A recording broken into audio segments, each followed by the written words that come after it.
लेना की संत की वृत्ति आ गई। लोग संतों के बारे में अनेकानेक प्रकार की बातें किया करते।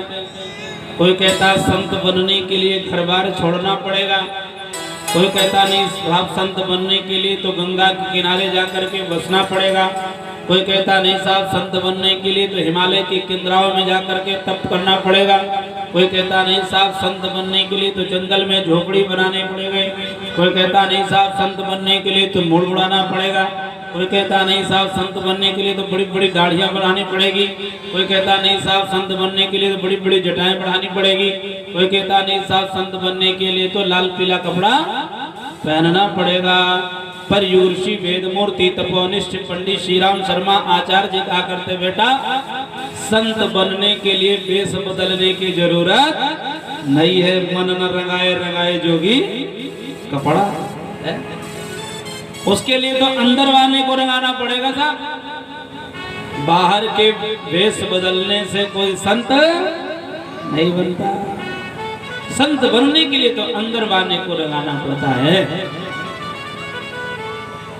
नहीं साहब वेश बदल लिया तो बात बन जाएगी ना, मन न रंगाए रंगाए जोगी कपड़ा, अंदर वाले को रंगाइए।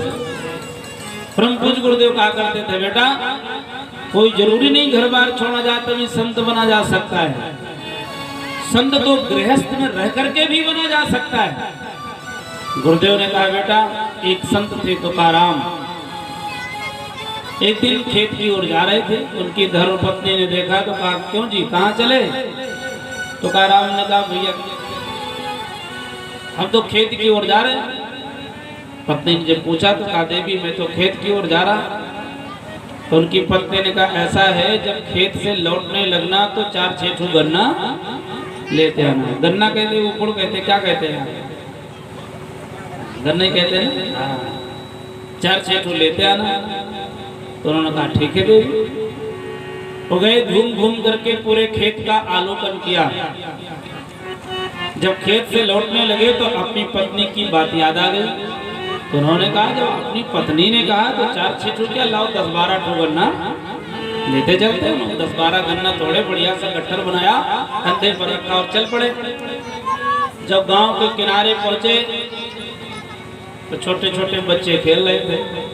बच्चों ने देखा बाबा गन्ना लेकर के आ रहे हैं। जैसे आप कहीं बाजार हाट से आए, जैसे साइकिल खड़े करेंगे तुरंत बच्चे आज है दादा क्या लाए हो, हे पापा क्या लेके आए हो झोला में। जैसे बहनें आती हे दादी क्या लेकर के आई हो, हे मम्मी क्या लाई हो, हे बुआ क्या लेकर के आई हो थैले में। बच्चे झोला पकड़ते नहीं पकड़ते। यदि आप जो कुछ भी लाए हैं उसमें से एक निकाल करके आपने बच्चे को दे दिया तो आसपास के बाकी और जो बच्चे खेल रहे होंगे वो नहीं आएंगे, वो भी दौड़े आएंगे। बच्चे बच्चे होते हमको भी। और कहीं एक बच्चे ने आपसे मांगा, आपने उस बच्चे को डांट दिया, बाकी सब बच्चे वो भी डर जाएंगे, नहीं आएंगे। एक को दे दिया तो गन्ना लेकर के आ रहे थे। जैसे देखा बच्चे खेल रहे थे, एक बच्चा दौड़ा दौड़ा गया, हे बाबा गन्ना लाए हो, एक गन्ना हमको दे दो ना। तुकाराम ने एक गन्ना निकाल करके उस बच्चे को दे दिया। बाकी जो बच्चे थे वो भी दौड़ दौड़ करके आ गए, हे बाबा एक गन्ना हमको दे दो ना, हे बाबा एक गन्ना हमको दे दो ना, हे बाबा एक गन्ना हमको दे दो ना, हे बाबा एक गन्ना हमको दे दो ना। एक एक करके बच्चे मांगते गए। संत तुकाराम गन्ना बच्चों में बांटते गए। अब उनके पास 2 गन्ना बचा, लेकर के चले घर की ओर। उनकी पत्नी बड़ी देर से इंतजार कर रही थी। आगे बढ़े तब तक एक बहन जी और प्रतीक्षा कर रही थी कहीं से हमको भी गन्ना वन्ना मिल जाता तो हम भी अपना व्रत तोड़ लेते। कोई व्रत होता ना जिसमें गन्ना चूसा जाता, कौन सा? एकादशी। तो महात्मा जी ने कहा, संत तुकाराम ने कहा लो देवी तुम भी काहे को भूखी रहो, तुम भी अपना व्रत तोड़ो। और उनकी पत्नी बहुत देर से इंतजार कर रही थी। उनके पास एक गन्ना बचा, एक गन्ना घर की ओर लेकर के चले। पत्नी ने सोचा हमने कहा था जल्दी लौटना, 4-6 ठू लेते आना, लेकिन अभी तक दिखाई नहीं पड़े, पता नहीं कहाँ रहेगा। तब तक एक गन्ना लेकर के ये पहुंच गए। जैसे देखा हाथ में एक गन्ना बिल्कुल आग बबूला हो गई। क्यों जी, हमने कहा था 4 छेठू लेना है, लेते आना, इतनी देर के चले वो भी एक लेकर के। तो कह देते हाँ देवी हम तो एक ही लेकर के आए थे, शायद बहन जी का गुस्सा कम हो जाता। चलो कम से कम घर लुटाने वाले नहीं हैं, सृजनहार हैं, एक ही लेकर के आए। लेकिन उन्होंने कहा नहीं देवी, एक क्या, हम तो 4 छेठू लेकर के चले थे, पर रास्ते में जब बच्चों ने मांगा तो 4 छेठू क्या 10-12 ठू लेकर के चले थे, पर रास्ते में जब बच्चों ने मांगा तो हमने एक एक करके गन्ना बच्चों में बांट दिया। तब भैया बहन जी को संतोष कहा। इतना गुस्सा, इतना गुस्सा, इतना गुस्सा कि अपने आपा में थे नहीं, पास में कोई डंडा वंडा दिखा नहीं, दौड़ करके उन्हीं के हाथ से गन्ना खींची और उन्हीं के पीठ पर दे मारी। गन्ना 2 भागों में बढ़ गया। संत तुकाराम मुस्कुराने लगे, वारे वाह देवी हम तो यही परेशान रहे कि गन्ना है एक और चूहे वाला है 2, कौनी तरफ से तुम चाहिए हो, कौनी तरफ से हम चूहेंगे, किस तरफ से आप चूहेंगे, किस तरफ से हम चूहेंगे। चलो बहुत अच्छा हुआ कि आपने गन्ना बांट दिया, बांटने की अलग से व्यवस्था नहीं करनी पड़ी। भाई बहनों, आज कोई पत्नी अपने पति के पीठ पर जरा एक गन्ना लगा करके देखे, घर में जाकर के प्रयोग मत करना, मुसीबत में पड़ जाए। लेकिन संत तुकाराम जरा सा भी क्रोध नहीं किया, बड़ी प्रसन्नता के साथ कह दिया वाह देवी तुमने बहुत अच्छा काम कर दिया, गन्ना बांटने की जरूरत नहीं पड़ेगी। निजे परताप धवैना वनीता, निजे परताप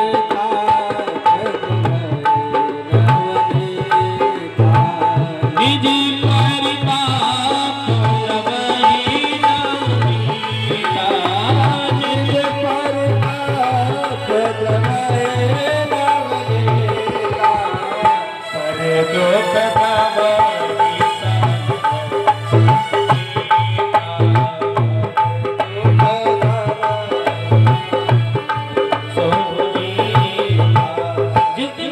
के दुखों को दूर करने के मन में व्याकुलता जान लेना संत की प्रक्रिया है। लोग जो स्वयं कष्ट सहते हैं, दूसरों को कष्ट नहीं देते, वही संत के वृत्ति में आ जाते हैं। एक दिन उनकी पत्नी ने देखा कि संत तुकाराम और कुछ लोगों के साथ बैठ करके सत्संग कर रहे थे। उनकी पत्नी का नाम था रखूबाई, लेकिन थी बिल्कुल रूखी बाई, उनके विपरीत चलती थी। देखा तो एकदम क्रोधित हो गई। कोई आए बैठे उसके दरवाजे पर अच्छा नहीं लगता था, अरे कहाँ सारे ठल्ले बुला लेते, इनके दरवाजे पर जगह नहीं है क्या? वहाँ बहुओं ने डांट के भगा दिया होगा, तो यहाँ गए हमारे दरवाजे पर बैठ करके गपड़ा का लगा रहे। लौट करके आए दिखाई पड़े तो ठीक नहीं होगा, तो लोग उठ करके चलने लगे। कुछ बड़बड़ाती हुई जब वो आगे चली गई तो संत तुकाराम ने कहा आओ बैठ बैठ बैठ बैठ। फिर लोग बैठ गए, फिर चर्चाएं चलने लगी। तब कुछ देर बाद वो फिर लौटी। जैसे देखी अपनी इस बार लोगों को बैठे, फिर उससे नहीं रहा गया, क्रोध में भर गई। सिर पर घड़ा रखी थी पानी का, संत तुकाराम के सिर पर पटक दिया, घड़ा फूट गया, पानी फैल गया। सब लोग उठ के चलने लगे। बड़बड़ाती हुई घर में घुस गई। लोगों ने कहा पता नहीं कहां से आफत आ गई। देखा तो पत्नी ने पटका घड़ा। संत तुकाराम ने कहा आओ बैठ बैठ बैठ गई। चाहे जैसा भी हो, लेकिन है हमारी पत्नी बड़ी अद्भुत। हमने सुना था जो बादल गरजते हैं वो बरसते नहीं है, जो बादल गरजते हैं वो बरसते नहीं है। लेकिन देखिए हमारी पत्नी गरजती भी है और बरसती भी है। पहले आई गरज गई और अब की आई बरस। भाई बहनों, संत वही होता है जो बुराइयों में भी अच्छाइयाँ खोजा करता है, और एक हम हैं कि अच्छाइयों में भी बुराइयाँ खोजा करते हैं, अच्छाइयों में बुराइयाँ खोजा करते हैं। विचार कर, गुरुदेव ने कहा बेटा कोई जरूरी नहीं घर बार छोड़ा जाए तभी संत बना जा सकता है। संत तो लोगों को श्रेष्ठ बनाया करते हैं, स्वयं कर सकते हैं, दूसरों को सुख देते हैं। गुरुदेव अनेकानेक संतों की चर्चा करते थे। उन्होंने कहा बेटा एक संत थे एक नाथ, सावन के महीने में कांवरिया लोग जल भरने के लिए जा रहे थे और भगवान भोलेनाथ को चढ़ाने के लिए विचार किया, तो उन्होंने भी कांवरियों के साथ अपनी कांवर उठाई, जल भरा और चल पड़े भगवान भोलेनाथ को जल चढ़ाने के लिए। लोगों की तो दृष्टि थी कि कब सामने मंदिर आए, भगवान भोलेनाथ को जल चढ़ाएं, लौट करके अपने घर को आए। लेकिन संत एकनाथ भगवान की बनाई हुई इस पुष्पवाटिका का अवलोकन करते हुए जा रहे थे, इस अद्भुत दुनिया का दृश्य देखते हुए जा रहे थे। वाह क्या परमात्मा ने अद्भुत सृष्टि बनाया है, तो ईश्वर को कोटि धन्यवाद करते हुए जा रहे थे। रास्ते में जब चले तो चलते चलते कुछ दूर पर उन्हें रेगिस्तान सा मिला। रेगिस्तान में जब चलने लगे तो देखते क्या है, कुछ दूर पर रेत उन्हें ऊंची दिखाई पड़ी। तो उन्होंने कहा रेत काहे ऊंची हो गई, यहाँ हल्की फुल्की कहीं रहती भी है, वैसे तो हवा से उड़ करके बराबर हो जाती है, फिर रेत काहे ऊंची हो गई। रास्ते से जब हटने लगे उस तरफ बढ़ने लगे तो साथियों ने कहा एक नाथ रास्ता उधर नहीं है, रास्ता तो इधर है। उन्होंने कहा भैया चलो हम जरा देख ले रेत काहे ऊंची हो गई।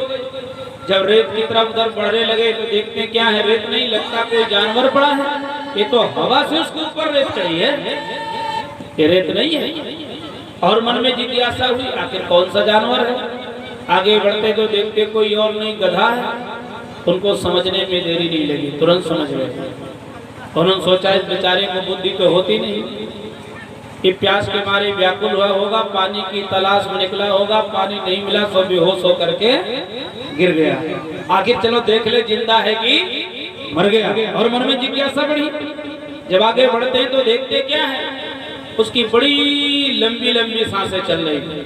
संत एकनाथ तुरंत समझ गए, जैसे जब दीपक बुझने का समय आता है तो दीपक भभकने लगता है, मोमबत्ती के बुझने का समय आता है तो उसकी लौ तीव्र हो जाती है।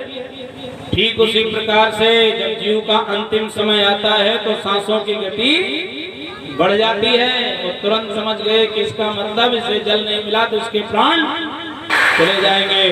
वैसे हम सभी भाई बहनों को एक बात और समझ लेना चाहिए, जब पाप व अत्याचार भी चरम सीमा पर हो तो जान लेना चाहिए उसके भी विनाश का समय आ गया है।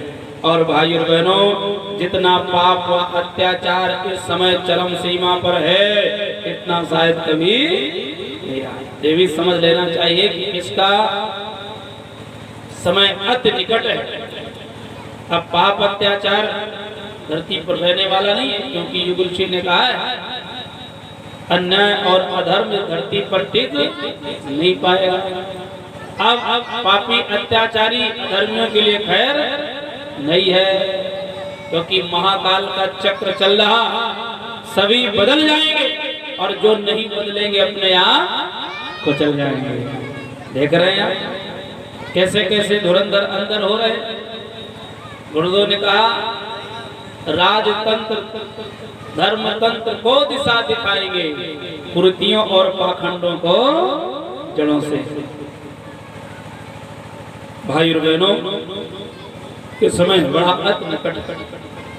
अब आताताई अत्याचारी अधर्मी के लिए खैर नहीं हो, चाहे धर्म के क्षेत्र में हो, चाहे राज्य के क्षेत्र में हो, चाहे शासन प्रशासन चाहे जिस क्षेत्र में हो, अब आताताई धर्मियों के लिए खैर नहीं है। ऐसे ऐसे लोग अंदर जा रहे हैं, ऐसे ऐसे लोग ऊपर जा रहे हैं कि जिसने कभी कल्पना नहीं किया होगा कि काश हमारे साथ भी कभी उनकी योजना, क्योंकि गुरुदेव ने कहा युग निर्माण होकर के रहेगा। युग निर्माण की सुनिश्चित संभावनाएं परिवर्तन के महान क्षण। दुनिया नष्ट नहीं होगी, श्रेष्ठतम बनेगी आदि बहुत सारी पुस्तकें हैं, आप लेकर के पढ़ें देखें।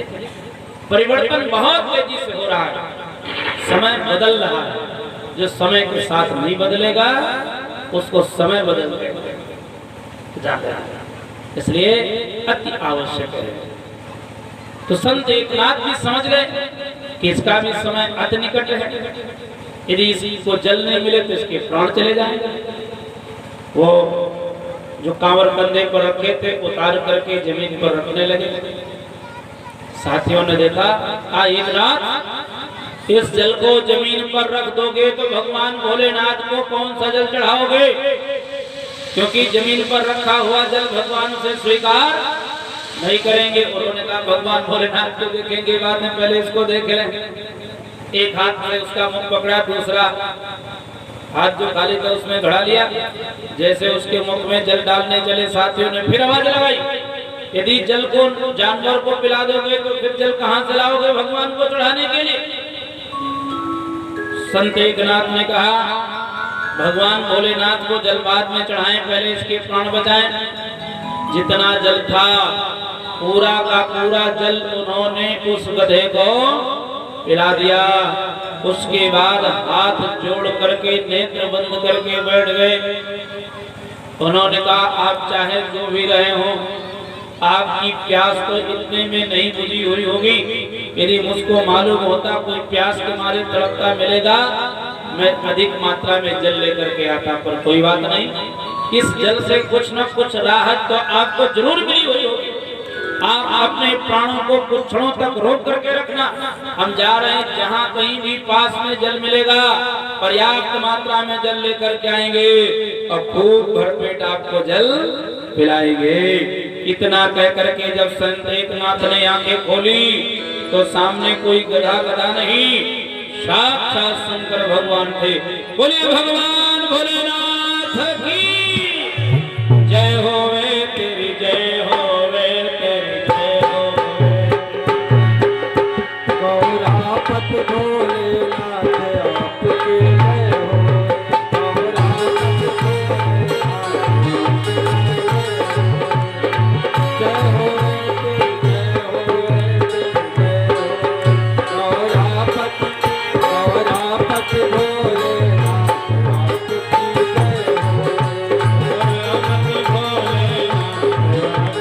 जय होवे, दया दयालु नाथ आपकी जय होवे, कर दया दयालु नाथ आपकी जय होवे। जय होवे तेरी जय होवे, जय होवे, तेरी जय होवे। गौरापत गौरापत भोलेनाथ आपकी जय होवे, गौरापति भोलेनाथ आपकी जय होवे।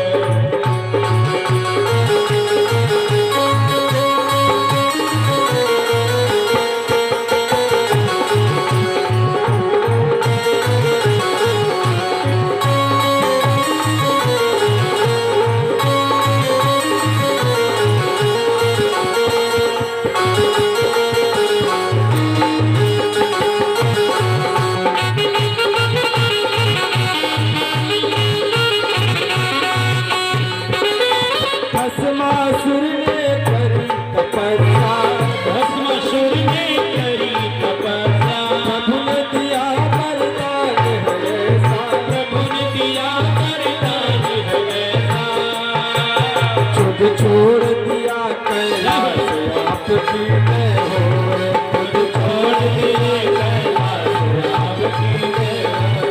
गौरापत भोलेनाथ आपकी जय होवे, गौरापति भोलेनाथ आपकी जय होवे। कर दया दयालु नाथ आपकी जय होवे, कर दया दयालु नाथ आपकी जय होवे। जय होवे तेरी जय होवे, जय होवे, तेरी जय होवे। गौरापति गौरापत भोलेनाथ आपकी जय होवे, गौरापति भोलेनाथ आपकी जय होवे। कर दया दयालु नाथ आपकी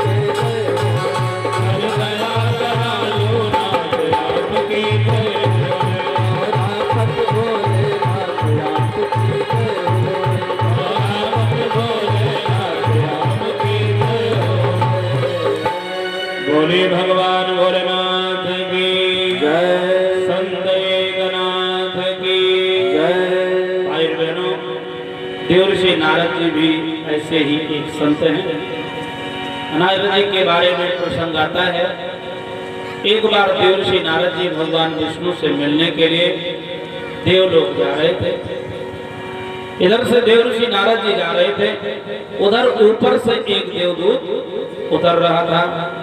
नारद जी से और उस देवदूत से भेंट होती है, नमन बंदन प्रणाम होता है। नारद जी ने जब उस देवदूत के हाथ में कुछ पोथी सी देखी तो उन्होंने पूछा, भैया कहाँ चले, कहीं कथा वथा बाँचने जा रहे हो क्या? उसने कहा, नहीं महाराज, कहीं कथा वथा बाँचने नहीं जा रहे। तो आखिर पोथी वोथी लेकर के कहाँ जा रहे हो? उसने कहा, महाराज ये पोथी नहीं है, ये तो भगवान के भक्तों की सूची है। नारद जी ने कहा, भैया आखिर हम भी तो भगवान के भगत हैं, हम भी भगवान के भगत हैं, लाओ जरा देख ले हमारा सूची में नाम है कि नहीं है। जैसे जब इलेक्शन का समय आता है तो सबका मन करता है, लाओ जरा देख ले वोटर लिस्टिया में हमारा नाम है कि, सबका मन करता है। तो जैसे देवदूत ने बताया, उसे नारद जी ने कहा, भैया आखिर हम भी भगवान के भगत हैं, लाओ जरा देखे हमारा सूची में नाम है कि। उस देवदूत ने नारद जी को सूची पकड़ा दिया। नारद जी पन्ना पलट पलट कर पूरी की पूरी सूची पढ़ते गए, लेकिन भैया उस सूची में नारद जी का कहीं नाम नहीं दिखा। पूरी की पूरी सूची पढ़ डाला, लेकिन उस सूची में कहीं नारद जी का नाम नहीं। नारद जी को बड़ा कष्ट हुआ। अब जैसे वोटर लिस्ट में नाम ना हो तो तकलीफ होती कि नहीं होती? बताओ, इतने दिन से हम मोहर लगाते चले आ रहे हैं, वोट डालते चले आ रहे हैं, और हमारे नाम वोटर लिस्ट में नहीं है। जरूर हमारे किसी विपक्षी का हाथ है इसमें। तो नारद जी को भी बड़ी पीड़ा हुई, पर उन्होंने कहा, कोई बात नहीं, हम तो भगवान के पास चल ही रहे हैं, उन्हीं से पूछ लेंगे आखिर हमारा नाम सूची से काहे को हटा दिया। निरंतर उन्हीं का जब तक काम करते हैं, उन्हीं का संदेशा पूरी दुनिया में फैलाया करते हैं। उन्होंने ये हमारा नाम सूची से हटाया, कोई बात नहीं, अब चल के पूछते हैं।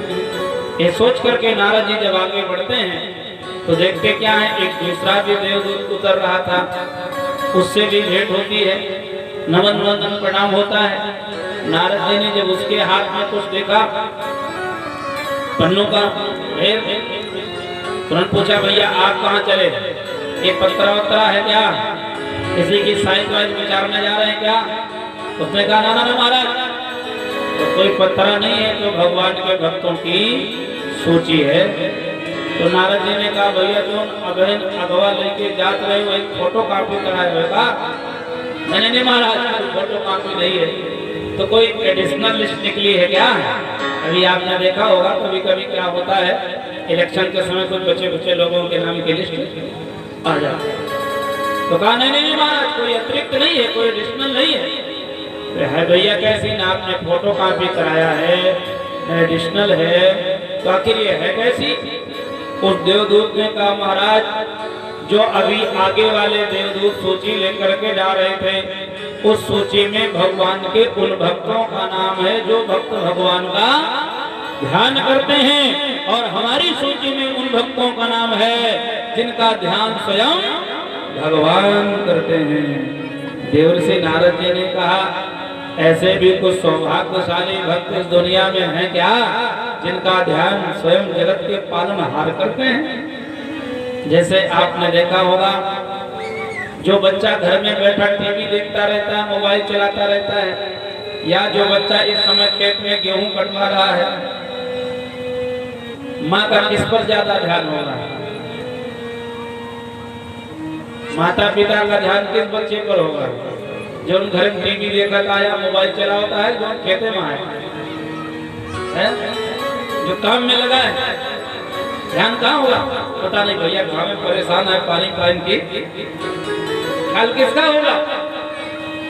तो जो अपने स्वार्थ में नहीं परमार्थ में रहता है, उसका भगवान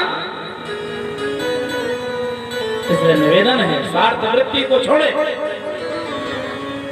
तो नारद जी ने कहा भैया ऐसे भी कुछ सौभाग्यशाली भक्त दुनिया में है क्या जिनका ध्यान स्वयं जगत के पालन हार करते हैं? तो देवदूत ने कहा हाँ महाराज। नारद जी ने कहा भैया वो सौभाग्यशाली भक्त है कौन? लाओ जरा हम भी देख ले।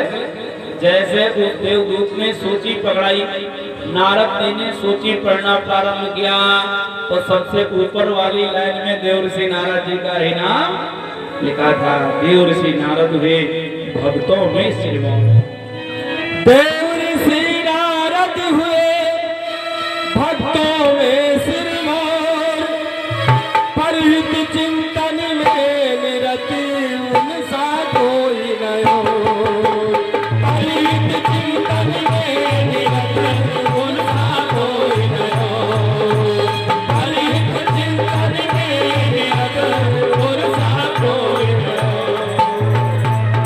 निज स्वार्थ सुखों की चिंता तज वे परहित चिंतन करते थे। वे परहित चिंतन करते थे। वे परहित चिंतन करते थे। सब भक्तों को सन्मार्ग दिखा उनकी पीड़ा को हरते थे। सब भक्तों को सन्मार्ग दिखा उनकी पीड़ा को हरते थे। सब भक्तों को सन्मार्ग दिखा उनकी पीड़ा को हरते थे। बस इसीलिए तो श्री हरि ने था उनको यह सम्मान दिया। था उनको यह सम्मान दिया। था उनको यह सम्मान दिया। जब चाहे पहुँचे विष्णु धाम उनको वांछित वरदान दिया। जब चाहे पहुँचे विष्णु धाम उनको वांछित वरदान दिया। जब चाहे पहुँचे विष्णु धाम उनको वांछित वरदान दिया। वे समय समय पर भूतल पर विचरण भी करते रहते थे। विचरण भी करते रहते थे। विचरण भी करते रहते थे।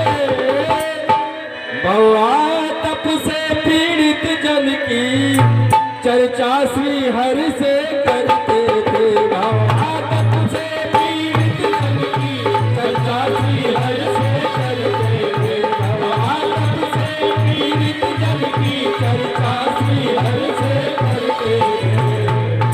उनके मन में एक दिन आया एक विचार, दुखी दरिद्री मनुज का कैसे होगा। दुखी दरिद्री मनुज का कैसे होगा। पुराण की जय, गुरु भगवान की भाई बहनों, देवर्षि नारद जी के पास दुनिया की सारी खबरें जाया करती थी। देवर्षि नारद जी ने सुना कि धरती के लोगों ने बड़े बड़े वैज्ञानिक आविष्कार कर लिए। पहले एक स्थान से दूसरे स्थान को जाना होता तो लंबा समय लगता था। भगवान राम की नगरी जाना होता तो पैरों में छाले पड़ जाते थे। प्रयागराज जाना होता तो कई दिन लग जाते थे। हरिद्वार जाना होता तो महीनों गुजर जाते थे। और कहीं भैया गया करने जाना होता तब क्या बात है, कुछ लोग अपनी भी गया कर लेते थे, नहीं लौट पाते थे। आज की जैसी व्यवस्थाएं नहीं थी। पहले साहब जब गया करने जाना होता, चारों धाम की यात्रा करनी होती तो नात रिश्तेदार सब लोग इकट्ठा होते। यहाँ तक कि कुछ लोग कहते कि भैया अब अंतिम दर्शन है, जैसे मन कहा थे मिलजुलिए बात कहिए, पता नहीं कि लौट पाएगी। क्योंकि पैदल का मार्ग था, कठिन मार्ग था, यात्रा लंबी थी, बहुत सारे लोग नहीं लौट पाते। लेकिन आज आदमी चाहे तो इन सभी यात्राओं को कुछ घंटों में तय कर सकता है। कितनी दिव्य व्यवस्था हो गई साहब। लोगों ने मोटर गाड़ी बना ली है, आज शाम को जब आदमी रेलवे स्टेशन पर बैठता है तो सुबह दिल्ली पहुंच जाता है। बड़ी दिव्य व्यवस्था हो गई सर। पहले एक स्थान से दूसरे स्थान का समाचार का आदान प्रदान करना होता तो चिट्ठी पत्र लिखी जाती थी, छोटे डाक में डाली जाती, छोटे डाक से बड़े डाक, बड़े डाक से फिर छोटे डाक, फिर घर पहुंचती। उसके बाद फिर समाचार यहाँ से लिखा जाता। समाचार के आदान प्रदान में सप्ताह से 15 दिन का समय लग जाता था। परिवार में सबसे पूछ के लिखा जाता था, बताओ तुम्हारी तरफ से कुछ लिख दिया जाए, आप क्या करें। लेकिन अब ऐसा नहीं रहा। अब तो धरती के लोगों ने छोटी छोटी मशीनें बनाई। कोई अपनी मेज पर रखता है, कोई अलमारी पर रखता है, कोई ऑफिस में रखता है। अब तो ज्यादातर सब जेब में रखते हैं। बस कुछ बटन दबाए, अब तो face to face video calling होती है। कितनी दिव्य व्यवस्था हो गई। अब समाचार के आदान प्रदान में समय लगता है, क्षण भर में एक दूसरे का समाचार जान लेते। हजारों हजार दिन बैठे अपने सगे संबंधी से फेस टू फेस बातें करते। पहले जब गर्मी का समय आता, लोग जो गर्म से परेशान होते तो घर से बाहर निकलते थे, पेड़ों की शीतल शीतल ठंडी ठंडी छाया खोजा करते थे। 4 महीना हमारे इन बहनों को बेना बिनते बीत जाता था, पंखा बनाते। कोई नात रिश्तेदार आ जाती तो बच्चों की ड्यूटी लग जाती, चलो बेना हाथ। पर अब ऐसा नहीं रहा। अब तो धरती के लोगों ने छोटी छोटी मशीनें बना ली है। कोई छत से लटका देता है, तो कोई खिड़की के बाहर से लगा देता है, तो कोई कमरे के अंदर ही फिट करा लेता है। बटन दबाते ही पूरा का पूरा कमरा ठंडा हो जाता है। ना तो उसमें गर्मी लगती है ना पसीना आता है। कितना दिव्य आविष्कार। देवर्षि नारद जी ने कहा, प्रभु बहुत दिव्य व्यवस्था बन गई धरती पर। पहले जब कोई नात रिश्तेदार आता तो बहनों को सोचना पड़ता था किस चूल्हे पर दाल चढ़ाए, किस पर चावल बनाए, किस पर रोटी बनाए, ताकि मेहमान को समय से भोजन करा करके विदा कर दें। एक चूल्हे पर रोटी सब्जी बन करके तैयार हो जाती, एक चूल्हे पर दाल बदेली में घंटे भर के लिए पकती रहती।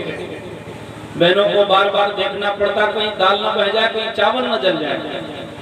लेकिन अब ऐसा नहीं है। अब तो धरती के लोगों ने छोटी छोटी मशीनें बनाई हैं। उसमें हल्दी मिर्चा नमक खटाई जो कुछ होता सब डाल करके ढक्कन बंद करके चूल्हे पर चढ़ा देती हैं। अब उनको बार बार देखने ताकने की जरूरत नहीं पड़ती। जब दाल पक करके तैयार हो जाती तो सीटी मार के बुला लेती, आओ आओ आओ आओ आओ, दाल पक करके तैयार हो गई, जल्दी से हमको उतार लीजिए। कितनी दिव्य व्यवस्था हो गई सारी धरती पर। पहले हमारी बहनों को घंटे भर चूल्हा फू फू करना पड़ता था। लेकिन अब देखिए विज्ञान का चमत्कार। चूल्हे का बटन घुमाई कि रेगुलेटर का बटन चट से दबाई कि पट से अग्नि देवता प्रकट हो गए। क्या विज्ञान का चमत्कार है, क्या दिव्य व्यवस्था। नारद जी ने कहा, प्रभु इतना नहीं रहा। पहले जब ठंड का समय आता था तो दरवाजों पर अलाव जलता था, लकड़ी जलाते थे लोग। आसपास पैरा डाल करके पुआल डाल करके किस्सा कहानी करते, हाथ सेंकते, पूरी की पूरी रात बिता दिया करते थे। क्यों? क्योंकि बड़ा अभावग्रस्त जीवन था। ना खाने पीने के लिए इतनी सुविधाएं थी, कहीं कहीं उपवास हो जाया करते थे। दोपहरी तो आलू गंजी से बीत जाते थे, महुआ लाटा वाटा कूट के सत्तू से काम चल जाता था। कितना अभावग्रस्त जीवन था। पहनने ओढ़ने के लिए इतने कपड़े की व्यवस्था नहीं थी। एक जोड़ी कपड़ा जब परिवार में कोई बना लेता तो कभी कभी पड़ोसी भी लाभ उठा लेता। ये चौहान जी जरा अपना पुरतवा दे देते तो हम भी जाते समझाने। एक जोड़ी जूता आदमी अपने जीवन में बनवा लेता तो पूरा का पूरा जीवन पार हो जाता। क्यों? क्योंकि आदमी जब कहीं नात रिश्तेदारी में जाता तो जूता लाठी में टांग के जाता, पाँव में नहीं डालता। जब समझाने पहुंचने को होता, गामा के किनारे पहुंचते तो फट से जूता पाँव से और जूना लाठी से पाँव में आ जाता। जै दिन वहां रहते उतने दिन खोज बनाए रहते। अगले दिन जैसे विदाई होती गांव से जैसे बाहर निकलते फट से जूता पाँव से लाठी में आ जाता। पूरा पूरा जीवन बीत जाता था। बड़ा अभावग्रस्त जीवन था सर। आज तो कैसे कहें, आज तो सब मैचिंग का जमाना हो गया। आज तो जिस रंग की साड़ी होगी उसी रंग की चूड़ी होगी, जिस रंग की चूड़ी होगी उसी रंग की बिंदी होगी, जिस रंग की बिंदी होगी उसी रंग की पर्स होगी, जिस रंग की पर्स होगी उसी रंग की सैंडल होगी, जिस रंग का बूट होगा उसी रंग का सूट होगा, जिस रंग की टाई होगी उसी रंग की टोपी होगी। आज तो सब मैचिंग का हो गया था। पर पहले बड़ा अभावग्रस्त जीवन था, लेकिन बड़ा स्नेह व प्यार विचार करता। पर देवर्षि नारद जी ने कहा, प्रभु अब तो धरती में दिव्य व्यवस्था हो गई। पहले अलाव तापते रात बिता दिया करते थे। कोई नाथ रिश्तेदार आता तो गांव में चंदा लगता था। हे भैया अपनी रजैया दे दो ताकि हमारे मेहमान आए हैं, इज्जत रह जाए। हमारी ही इज्जत नहीं तुम्हारी भी इज्जत रह जाए। नहीं लोग कहेंगे अरे वो इच्छा में गए थे, भूख के मारे मर गए, ठंड के मारे ठिठुर गए। तो हमारी इज्जत नहीं पूरे गांव की इज्जत जाएगी। पहले एक की इज्जत पूरी गांव की इज्जत हुआ करती थी। आज तो घरी में इज्जत नीलाम हो रही, कोई फर्क कैसे कहे, विचार करना था। पर देवर्षि नारद जी ने कहा, प्रभु अब ऐसा नहीं रहा। अब तो आदमी ठंड से परेशान होता तो अलाव तापने की जलाने की जरूरत नहीं पड़ती। भी गाँव में कुछ है, लेकिन शहरों की तो सब व्यवस्था बदल गई है। आज धरती के लोगों ने छोटी छोटी मशीनें बनाई है। कोई अपने कमरे के अंदर फिट करा लेता है, कोई प्लग में लगा देता है कि बटन दबा देता, पूरा का पूरा कमरा गर्म हो जाता। रजाई क्या, अब तो चद्दर उद्दर भी ओढ़ने की जरूरत नहीं। बड़ा दिव्य आविष्कार धरती पर हो गया प्रभु। अब तो धरती के लोग बड़े व आनंद व खुशी के साथ जीवन व्यतीत कर रहे होंगे।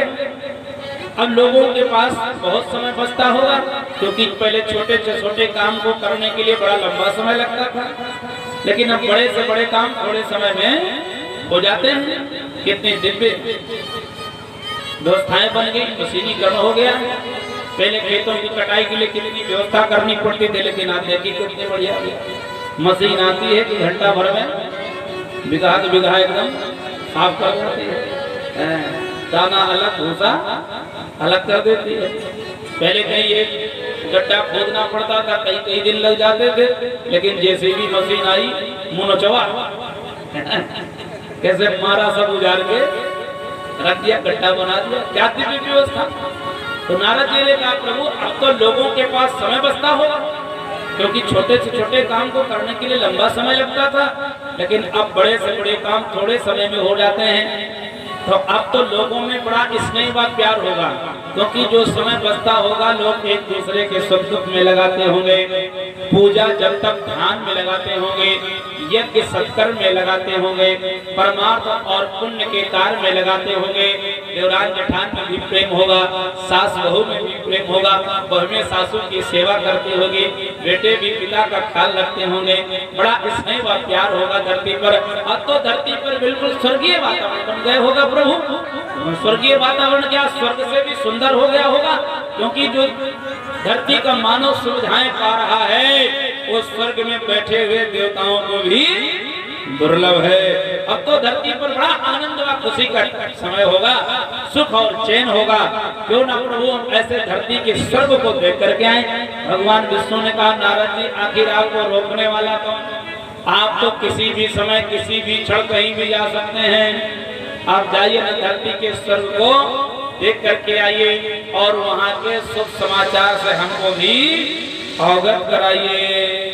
कहते हैं भगवान विष्णु से आज्ञा लेकर के देवर्षि नारद जी धरती के स्वर्ग को देखने के लिए चल पड़े और आ गए इस मृत्यु लोक में, एक स्थान पर खड़े हो गए।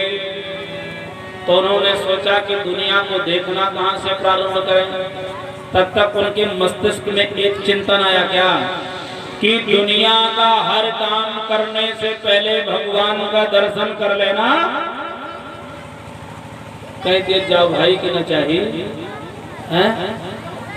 देखो हम तो वही अपनी बात करते हैं, जो करना हो वही आप बोल दिया, ठीक है ना।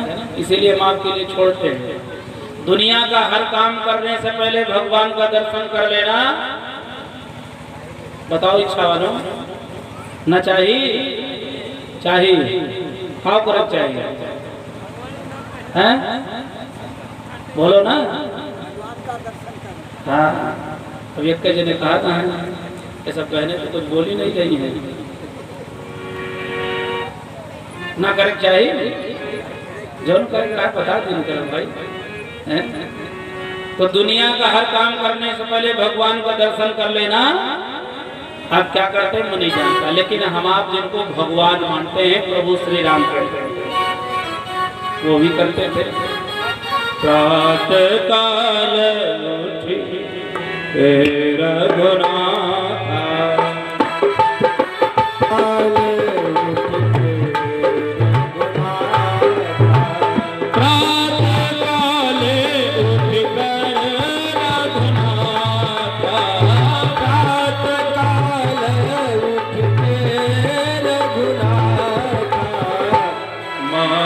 पिता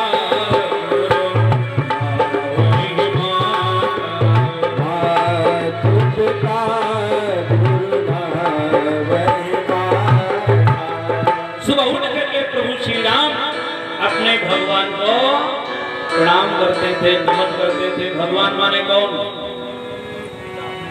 जो हमारी इच्छाओं की पूर्ति ना करे हैं? जो हमारी कामनाओं की पूर्ति करे, उसी को तो मानते ना, उसी को कहते भगवान। आप विचार करिए, जब हम आप छोटे से थे हमने अपनी माँ से कहा हे मैया आज खीर खाएंगे। माँ ने कहा नहीं बेटा ऐसा है आज तो दूध नहीं है, भैया कूद गई थी ना, हम तो आज ही खीर खाएंगे, अभी खीर खाएंगे। अरे भैया चिड़ियों नहीं ना, अरे नहीं हम आज ही खीर खाएंगे। माँ ने खीर खिलाया कि नहीं खिलाया? घर में दूध नहीं रहा होगा तो डब्बू की अम्मा से मांग के लाए हैं। घर में चीनी नहीं रही तो रिंकी की मम्मी से मांग के लाई, लेकिन उन्होंने हमको आपको खीर खिलाया कि नहीं खिलाया? पिता से हमने जिद किया कपड़ा लेंगे कपड़ा लेंगे, सूट लेंगे सूट लेंगे, पैंट लेंगे पैंट लेंगे, शर्ट लेंगे शर्ट लेंगे। पिता ने ला करके दिया कि नहीं दिया? बेचारे खुद फटा पहने रहे होंगे, लेकिन हमारे आपके लिए उन्होंने व्यवस्था बनाई। कोई माता पिता ये नहीं चाहता कि हमारा बच्चा किसी से कमजोर रहे। हर माता पिता अपनी सामर्थ्य में अपने बच्चों को सबसे अच्छा देखना चाहता है, बनाना चाहता है। उसकी सामर्थ्य से ऊपर की बात हो तो बात की बात हो, लेकिन हर माता पिता चाहता है कि हमारा भैया हमारी बिटिया सबसे सुखी रहे। इतना कमाए के भाई जाई कि हमारे भैया का कुछ करेगा। हर माता पिता चाहता कि नहीं चाहता?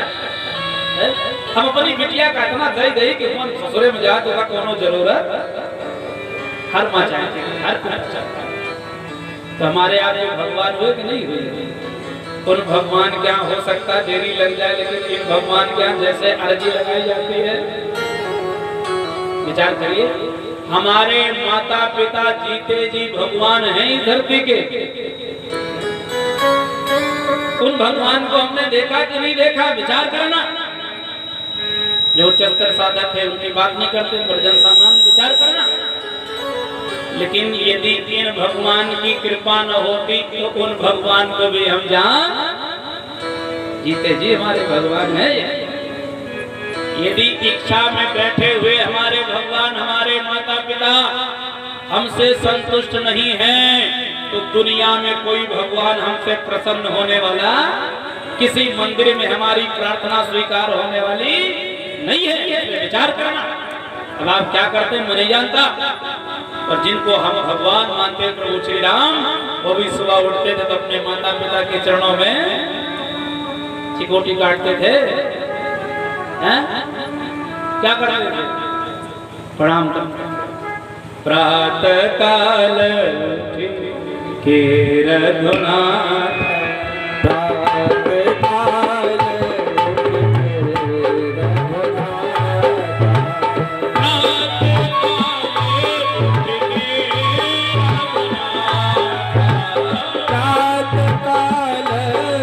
के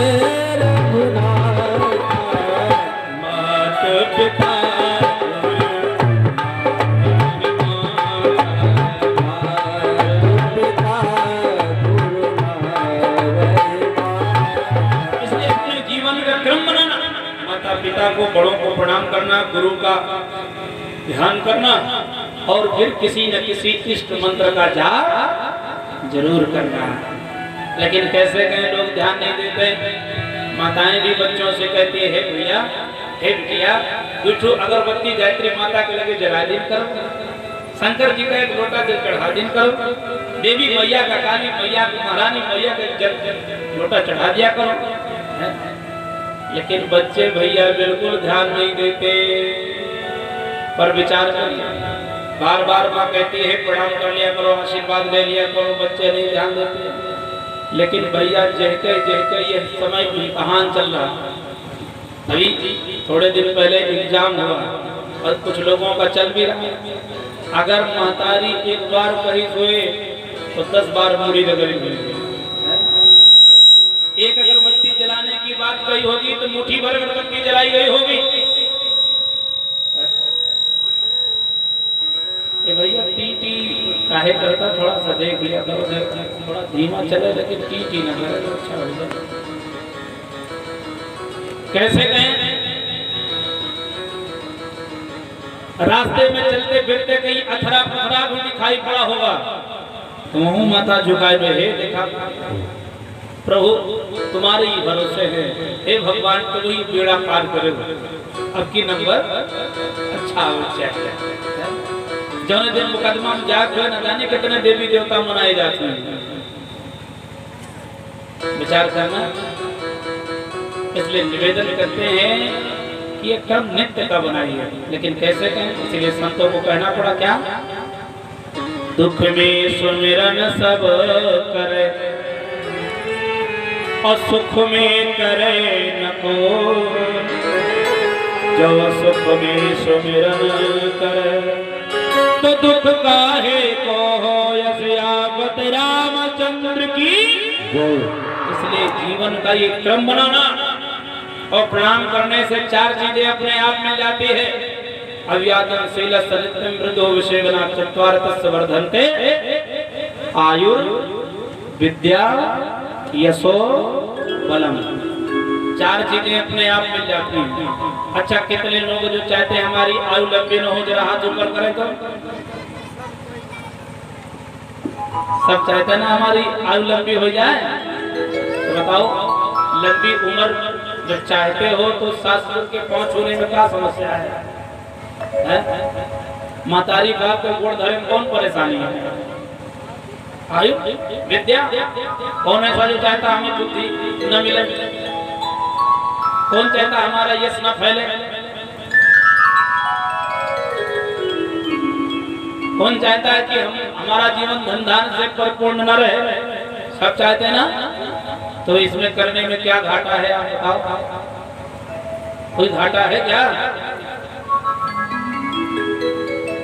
आयु विद्या यशो बलम, ये 4 चीजें बिना मांगे मिल जाती है। यदि आप प्रणाम करते हैं तब बिना मांगे बिना कुछ कहे अपने आप मिल जाती है। हम नहीं कहते, हमारे धार्मिक ग्रंथ कहते हैं। इसलिए निवेदन करते हैं कि क्रम आप जीवन में अपनाइएगा, अपने बच्चों को संस्कारवान बनाइए। लेकिन आज कैसे कहें, बच्चों को पांव छूना नहीं सिखाते, क्या सिखाते हैं? टाटा बाय बाय हाय हाय। एक जगह गए तो हमने देखा कुछ बच्चियां मिल रही थी अपनी सहेलियों से, हाय हाय। हमने कहा भैया ये हाय हाय काहे कर रही, क्या बात है? उन्होंने कहा महाराज ये जब मिल रही है तो प्रेम से हाय हाय कर रही है, अर्थात अपना प्रेम जारी कर रही है, लगाओ स्नेह। हमने कहा ये क्या है? हाय, हमने सुना था जब आदमी कोई संकट में पड़ता, परेशानी में होता तब हाय हाय करता है। जब आदमी किसी समस्या में होता तब हाय हाय करता है, और मिलते तो हाय हाय। इसलिए पूरी जिंदगी हाय हाय में ही चली जाती है। सबकी जिंदगी में हाथ दैया मची है, हाय हाय करती हुई पूरी उम्र बीत जाती है। इसलिए हाय हाय रुचि, इसमें कुछ मिलने वाला नहीं है। आप मिले हाय किए, क्या मिला साहब? केवल हाय मिली और कुछ नहीं मिला है?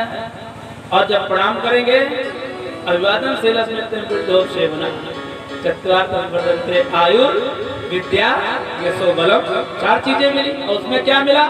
दुख मिला, आय मिला और कुछ नहीं मिला। तो हमारी संस्कृति अच्छी है कि विदेशियों की, लेकिन न जाने कहाँ भटक गए साहब। इसलिए अपनी संस्कृति अपनी सभ्यता की ओर चलिए, प्रणाम करने की परंपरा डाली है अपने जीवन में और सुबह भगवान को नमन करके निकलिए। मैं गारंटी के साथ कह सकता हूँ, घर से निकलते समय यदि अपने माता पिता का आशीर्वाद लेकर के निकलेंगे, महामंत्र का जाप करके निकलेंगे, तो रास्ते में कोई माई लाल आपका बाल बांका करने वाला नहीं है। जाइए शास्त्रों के चरण छू करके जाइए, माता पिता का आशीर्वाद लेकर के जाइए, भगवान को प्रणाम करके जाइए, भगवान का मंत्र का जाप करके जाइए। देखना करके देखना कैसे आपके जीवन की समस्याओं का समाधान होता हुआ चलेगा। अब आप क्या करते हैं मैं नहीं जानता, खुद से विचार करना। प्रभु श्री राम करते हैं। तो नारद जी भी आए तो उन्होंने सोचा कि दुनिया का हर काम करने से पहले भगवान का दर्शन कर लेना चाहिए। तो नारद जी ने सोचा कि कहाँ से प्रारंभ करें, कहाँ करें भगवान के दर्शन। तब तक कुछ दूर पर जब दृष्टि डाल के देखा तो देखते क्या है, एक आलीशान मंदिर दिखाई पड़ा। वाह, जब यहाँ भगवान विराजमान है तब तो स्वर्ग ये इसमें का है। नारद जी सोचा चलो ये भगवान का दर्शन करते हैं। मंदिर के पास पहुँचे, जैसे देहली के पास चौखटा के पास डुड़ुही के पास पाँव रखे, तैसे चौकीदार डंडा पड़ता है, बाबा कहाँ चले? नारद जी ने कहा भैया दर्शन के लिए आए हैं। अरे दर्शन का कोई समय होता, जब चाहोगे तब मिलेगा दर्शन, क्या समय है? तो उसने भैया पूरी की पूरी जो खंबे में लिस्ट चिपकी थी लिखी थी पढ़ा दिया। जागरण होगा, अमुक समय पर भोग लगेगा, श्रृंगार होगा, आरती होगी, अमुक समय तक भगवान दर्शन देंगे, उसके बाद पट बंद हो जाएगा। फिर अमुक समय में पट खुलेगा, भोग लगेगा, श्रृंगार होगा, आरती होगी, अमुक समय तक भगवान दर्शन देंगे, उसके बाद पट बंद हो जाएगा। फिर सायंकालीन की बेला में पट खुलेगा, श्रृंगार होगा, आरती होगी, भोग लगेगा, अमुक समय तक भगवान दर्शन देंगे, उसके बाद पट बंद हो जाएगा। नारद जी ने कहा वाह रे वाह भगवान, हमने तो सुना था आप धरती के लोगों के कल्याण के लिए 24 घंटे लगे रहते हैं, लेकिन आप यहाँ मृत्यु लोक में आकर के मायावियों के जाल में फंस गए। 3-3 बार नाश्ता और भोजन लेते हैं, 3-3 बार अपना मेकअप कराते हैं, 3-3 बार अपना कपड़ा बदलते हैं। वाह वाह, और कोई बात नहीं, हम आए हैं तो आपका दर्शन करके ही जाएंगे। तो भैया नारद जी अपने मन को कभी खाली नहीं रखते। कहते खाली दिमाग शैतान का घर होता है। जब आदमी खाली होता है तब अनेक खुराफात इस मस्तिष्क में आते हैं। वैसे देवरान जेठान के बीच में झगड़ा करा दें, कैसे भाई भाई के बीच में मुकदमेबाजी करवा दें, कैसे पड़ोसी के बीच में लकड़ी लगा दें। जब आदमी खाली रहता है तो मस्तिष्क में अनेक प्रकार के खुराफात आते हैं। इसलिए परम पूज्य गुरुदेव ने कहा बेटा अपने मन को कभी खाली नहीं रखना चाहिए। जब मन कभी खाली हो तो उसको भगवान में लगा देना चाहिए। तो नारद जी भैया अपने मन को खाली नहीं रखते थे। एक पेड़ की छाया थी, उसी पेड़ की छाया में चबूतरे पर बैठ करके भगवान के भजन में लीन हो गए। आइए हम सब भी चलते हैं नारद जी के साथ और भजन करते हैं। श्रीमन नारायण नारायण